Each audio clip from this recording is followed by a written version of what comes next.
Wakanda Forever is here, but did it say Phase 4? No.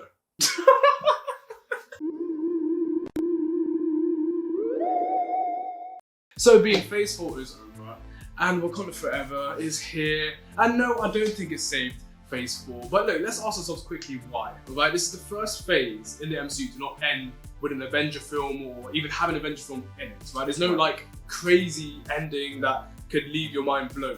Right, and if I'm being honest, I don't think Phase 4 is at a point where even one film could save it right now. Listen, we've had No Way Home in this phase, and even that didn't save Phase 4. Yeah, I mean, I was there around the start, but see, you think it didn't save it because you don't think one film could have done the job. I think it didn't save it because Wakanda Forever, that wasn't its job, that wasn't its mission. Yeah. I know they were saying this was like the perfect closure to Phase 4. I don't believe that's true, especially in a multiverse saga. This didn't have multiverse elements. I didn't want it to, but I'm just saying that wasn't Wakanda Forever's goal. I mean, yeah, I agree with you. I mean, that completely leads into what I was saying in a previous video, where this Black Panther is not a superhero film. It's a cultural film. There are people who have never seen Avengers or Iron Man or Captain America who are massive Black Panther fans because, again, this film isn't, the final film in the superhero phase. Yeah. It's Black Panther 2, the continuation of Black Panther 1, which everyone loved. Just a quick note, this is a spoiler review. If you haven't seen it, don't watch this. Spoiler.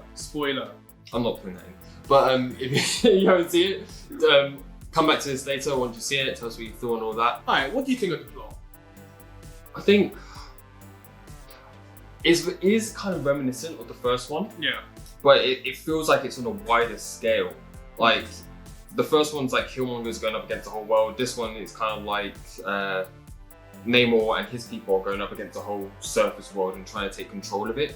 I like the plot. I really think this is a really good origin story. I think this might be one of the best MCU origin stories you're gonna get.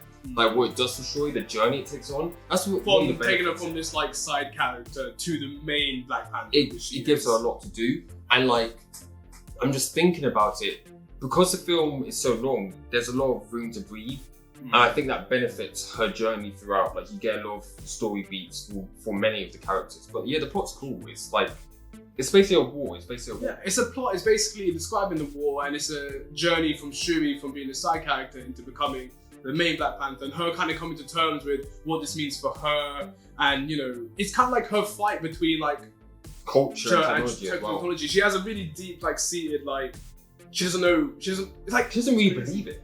I mean, when she went into the ancestral plane, Killmonger, who came back, that was crazy, which is amazing. Love Michael B. Jordan, comedy scene between. He said to her, "You didn't think this place was real." Yeah. You and that's crazy. Which is crazy thinking about like you would think that if your brother's been to that plane. But like, remember, the mother said the same. Like, I felt Charlie's hand, and she was like, "That was just you doing the quote." And I'm guessing she just thought that was what it was for him as well. Yeah, just like a construct of the mind. Yeah. You know what I mean? So it's crazy. Like we're getting this really like unwilling Black Panther who's taken up these powers, but doesn't even believe it. Doesn't even believe in this whole the spiritual plane or anything. All the history behind it. If you're looking for a standouts of this film, obviously Shuri was one of them. Like we just said, she has to kind of carry this film. But another emotional character of this film is the mother. Do you really? I am the queen. Yeah. Of the most powerful nation in the world. Like it's just great. Like she really holds that thing where she's dealing with this loss, but she's also trying to believe in her culture and that she's kept it all together. Really strong protagonist. Like she's a huge moral centerpiece for the film as well. Yeah. She's like tugging at Shuri, being like, we have to show them that we're better. Like she's like defending Riri Williams as well and being like, we're going to defend this girl even when it leads to her inevitable death. You know, she's like, we have to show them who we are.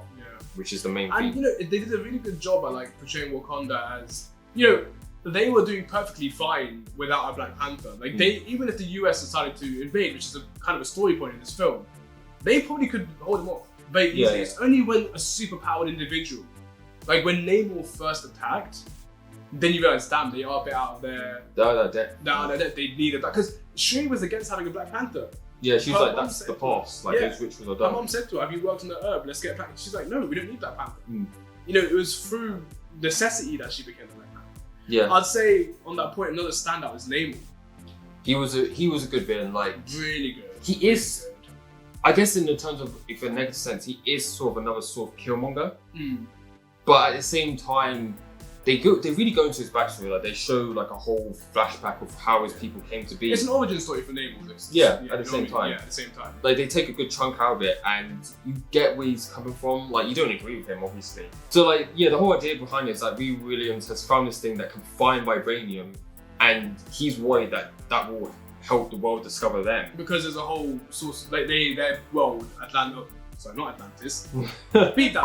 Yeah, I mean, essentially, he was scared of Talokan getting discovered by these people, so he just goes on the offensive. Yeah, and he goes to Wakanda and saying, "You're the reason why they're looking for vibranium in the first place." Yeah. But the only vibranium the Earth thought was in. The only vibranium they thought they had was Captain America's shield. Oh yeah. You know what I mean? Until T'Challa said, "Look, we got vibranium." So you know, it's a big point, and it makes sense, bro. I'm not gonna lie, they didn't play into it too much in Black Panther 1 or even the Avenger films, but yeah, if there's this whole country out there that has resources that can make everyone's life so much easier. Yeah. You know. And like, there's a thing where like, this is a long film, but there's not a part that I feel you could take out, because there's this the Ross part of it, which is kind of like, there's parts where you feel like you're kind into it. Yeah, you're kind to it, and you're like, oh, why are we here? But it really strengthens Namor's views, because in those scenes when Ross is like, can you just imagine if America had vibranium, and then you have Valentino being like, I dream of it every day. It gives you that insight that the world, and even at the start of the film when they attack Wakanda outpost, it gives you that insight that the world would, in a second, overthrow. And that's Wakanda. Such a reflection of the real world. Yeah. I'm telling you, if there was a third world nation who had these resources, every country would be there trying to get. Because I was wondering how Ross would fit into this, but you take that out, you don't understand the world's point of view. You start to thinking that Namor's more irrational than he actually is. Yeah, for sure. I mean, Namor, again, like Killmonger, he was a villain with a point. And there's nothing more entertaining than a villain with a point. One last character I think I want to give a shout out to is Okoye. I think they give her like this weird sort of arc of like being the protector and letting people down. And she kind of comes full circle with that of becoming the midnight. I can't remember what they call her. I'm not gonna lie, I wasn't a fan of that suit.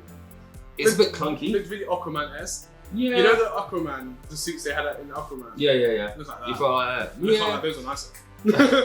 Like, it looks so, I didn't think she needed one. I'm sorry, why did she need a suit? Well, her stance has always been like she wants to stay with the ritual. I guess she was coming around to the technology side. So it's showing that both sides can come to agreement, with Shuri coming with the ritual side and Okoye coming with the more technological side. I like how she's like to Shuri, how many of these suits should you make? And you're thinking it's like 50, 60, 50. Just comedy-wise, drama-wise. Oh, that's not a comedy in this film for you. The comedy banged. Yeah, there wasn't much of it, but every joke landed. Normally it was around Riri Williams, like when they first go to her, but like it was funny. Oh, that joke. It's like, be conscious of what you do. Like, mate, be conscious of that asher on your head. Yeah, that was so funny. And Baku was like, you born-headed demon. In terms of negatives, I mean, I can't say there were many. I know you have a complaint about the fight scenes, but I don't share that. I think like the scenes weren't exceptional. Like when I think of amazing action scenes from Marvel, I do think of the first Black Panther when you have T'Challa against Killmonger for the first time. The suitless one. Yeah, the suitless one, and he's like, Killmonger slicing like that. Is this your king? It feels like that's intense, you know. I don't feel I got it from this film. There was cool action. Like it's not like there was bad action in it, but there wasn't any standout action scenes for me. Even in the final third act part, I don't think the final Namor against Shuri fight was something exceptional. Now there was some nice hits in there, but I didn't walk around being like, oh, that was. What about the action when they were trying to climb the boat and Shuri came down with Black Panther and she was on the side of the boat, like just. That was cool.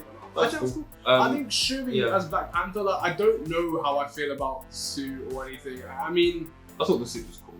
I don't know, it looked a bit weird. But maybe that's just me. I've always thought the Black Panther suit looked really weird. I always think the best Black Panther suit was the one from Civil War. Right, so I just prefer my suits a bit more mechanical, like that's all. A bit more clunk, a bit more. Same thing with the Riri Williams one, like you didn't like fully like it. Yeah, I don't know about her Iron Heart suit. Well, it's not going to be her suit. Yeah, it's not. I am looking forward to her show after this. I think they did a good job at like establishing that character, and they didn't waste too much time on her. Honestly, she's there for a good. She supported the plot. And she's part of the plot as well, actually. Yeah. She's a Kickstarter. She's Kickstarter. So, she's getting her own film, her own show. Yeah. And I think that should be quite I do actually look forward to it. I think she was funny in the film. It's a perfect way to introduce a character. Yeah. you know, she's like the next Iron Man, so be it, because you know, Yeah, she's pretty she's cool. fun. Of course, Killmonger, Michael B. Jordan, great just cameo. amazing use of him. They didn't compromise his character. It wasn't like, No. oh, no, he's in the afterlife, he's like a good guy. He's there to kind of like, he stood out antagonist role, being like to show you, are you going to handle business? Are you going to kill Yeah, this? and they played with this like, is Shuri going to be a noble Black Panther? Is she going to be a cowardist Black Panther? Yeah. Like her father? A Like, hypocrite. is she a hypocritical one? So yeah, exactly. Like, and I was like, damn, she's going to be this angry Black Panther. She basically, she even had the same goal as Killmonger. Yeah. And you know, That's what I she picked that helmet after speaking to him. Mm. She saw the silver one, the Charlie one. She saw her dad's one, and then she went to a gold plate One, yeah, which is kind of like reminiscent. Yeah. I don't mean that's not accidental, I don't think. But Yeah, that's pretty cool. Like, final thoughts. It's a nice ending for Phase 4. You know, it ends on a high note. It's not like a tie it all up, but I didn't want it to be. It's a nice film that respects Chadwick Boseman's legacy. Yeah. It's really thoughtful with what it wants to do with its characters emotionally. The action is it isn't top 3 for me, but that doesn't take away from the film. It builds the villain well. It does all well. So I can't complain too much about it. Out of 10, we'd give it what, 8? Yeah, I could even bump Eight up to out of 8.5 maybe, you know? Let's go. 8.5 out of 10. Ooh. I mean, look, that's what we think about Black Panther Wakanda Forever. Let us know what you think down below. If you like this video, please subscribe and share it around. Thanks so much for watching. We are the Overall Nerds. Peace.